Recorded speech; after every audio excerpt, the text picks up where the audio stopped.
si Jun, ang early 40s daw yung mga anak natin. Tama.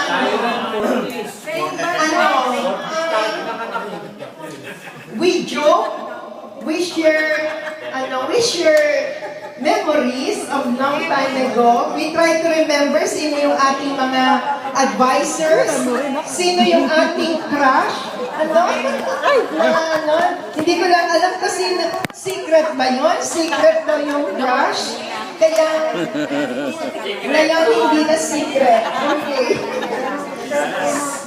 But, more than the laughter, and more than the jokes, there comes a time when we have to face the reality of mortality. Na no matter how strong we are, one day, we shall be faced with sickness or even death.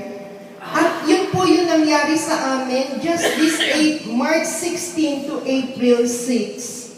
We thought Ambrose would pass away on March 26. When ang diagnose sa kanya, initial diagnose, is stroke. So it's mild stroke. But when he was taken to the hospital, pinasok agad siya sa ICU. At maraming test ang ginawa sa kanya. At doon sa mga test na yon, we thank the Lord na he passed the test. My husband, Ambrose, yes. Kasi pagpasok namin dito, we just learned that Jimmy just underwent angioplasty, right? Just this month, or just last month.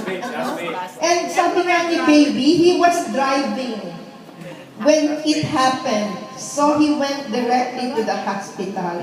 So I am sharing this short testimony of Ambrose to give us the assurance and the hope in Christ. The full manifestation of God's love to us. Kasi when there comes a time that even the best hospital or the best doctors or the best medicine could help, and there is only one thing that matters, and that is our faith in the Lord Jesus Christ. The only thing that matters, there is a God who loves us and who wants us to be with Him.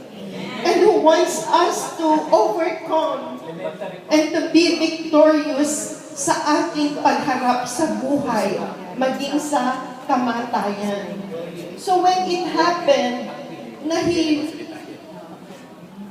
Oliva ang pill. Tapos tinatanong siya ng Oliva Berna ang pill. Now De Leon. So when it happened to him, na-ICU siya, pero he passed the test.